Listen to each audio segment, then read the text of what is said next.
Yep. Circus music. Wow. What a time to That be just alive. jumped the rails. The trash man is here to take me away. Me. The trash. Come inside and retrieve me. Oh, bye, Mr. Ace. Okay, well, here we go. What's that lovely cheese Wine substance? Wednesday is canceled for Whiskey Wednesday.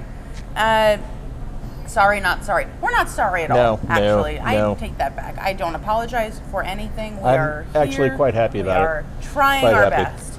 So, let's dive in, shall we? The cheese so nice, they named a whole dish after it, raclette.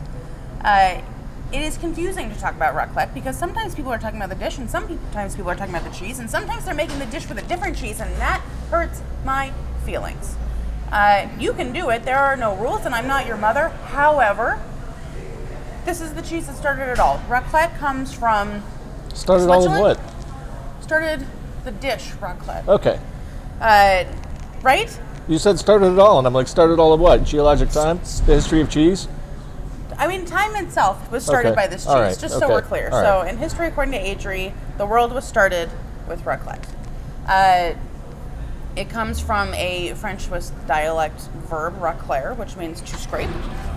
This is a raw milk alpine cow cheese that was intended to be used for travel. So, shepherds would take their cows up to higher pastures, do the entire transhumance that we will talk about in cheese classes. If you want to know more, come hang out with us. But they would set this cheese next to a fire and it would warm and melt and they would scrape it onto traditionally bread back then. Now, when we make the dish raclette, it starts with boiled potatoes, cornichons. It was traditionally served with black tea because they thought that tea or some sort of warm beverage would help with digestion, but so would this. So this is classic, but we revive it in our cave. So when it gets here, it is a little bit dry and sad, and it is a wash-rind cheese. So we put it in cheese rehab under the care of Antonia. It gets slathered and washed and loved and well taken care of. It goes to the spa for a while, and then it is released to you so that you get a much more healthy rind, a creamier, funkier, more delicious cheese that is really, really fantastic melted. That is why we love it so much. However, it's also a great table cheese. You can slice this up and be done with it. The melty on this is pretty damn amazing, I We must do say. love a melty. Yeah. Riddle me this. What exactly does the rind get washed in?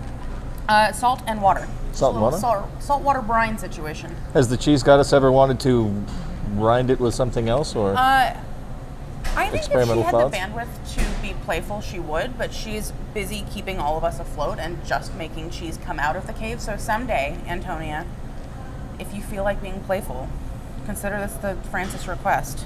But it's perfect. And Just curiosity. Yeah. I love this cheese. I love most all cheese. Particularly I have a soft spot for things that melt and taste good melted. Well, while we were at the Facto Home Test Labs, the Libation Home Test Labs, it came upon me that our friends at Sugar House had a lovely new release. This is the 6th edition of the Boilermaker. The Boilermaker is a series of partnerships with local breweries where we take their barrels or they take ours and we have a little barrel swap. So we might age something in the barrel and then go give it to the brewer, and then the brewer puts the beer in there and then they give it back to us, and then we put bourbon in there again. And whenever you do that, you give the barrel a little extra goose, a little extra character, a little extra juice. And what happens is, alcohol being an astringent by its nature, when you pop alcohol in a barrel, it pulls stuff out of the barrel and puts it in the whiskey and changes the flavor and the aromatics and the texture, just like it does with wine. That's how we get this lovely brown, luscious color. So, the original house bourbon recipe for Sugar House is 75% corn, 20% rye, 5% malted barley. Same stuff. And so with these barrel series, it's like viewing the bourbon through a different lens. And as a result, what we've noticed with previous releases is that there's always this lovely addition from the barrel, but this one came out different. This is, in my humble opinion, the single most sophisticated barrel master Boilermaker Sugar House has made. I'm sorry, Boilermaker. The Boilermaker is the beer series. But anyway, this is the single most sophisticated release they've made just yet, and it releases this week, which is a lovely bit of good news because this stuff smells like autumn in a glass. The original beer is from Bewilder, and it's called Doppelbock. And the monks who created Doppelbock called it liquid bread, and they called it liquid bread for a reason, because it was meant to give you sustenance. Like, instead of eating your bread, you drank your bread, except these are Germanic monks. And as a result, the beers were heavier, richer, and if you've ever smelled really wonderful German bread, the dark stuff, the stuff that you have to chew on and work at, it smells like it had a baby with bourbon. This is the most, like I said, sophisticated stuff that's come out of the Boilermaker series since day one, and it is the best one yet. It's delicious. Available only at the Distillery, just so keep that in mind. But when it came to food and wine pairing, I originally had a lovely Pinot Noir from a dear friend of mine, but then this came out, and I started drinking this, and then I started eating the cheese and melting the cheese, and all of a sudden I was surrounded by yellow moons and green clovers and lucky stars, and it was fantastic. Anyway, enough of my babbling. Sugar House Distillery, we love you a lot. Hi, guys. Yeah, I'm excited for this one. This is what we're doing this week. I'm going to indulge. Help yourself, as should Lovely you. cheese. Have a great week, you guys. Happy cheesing. Happy rainfall. We'll catch you on the flip side.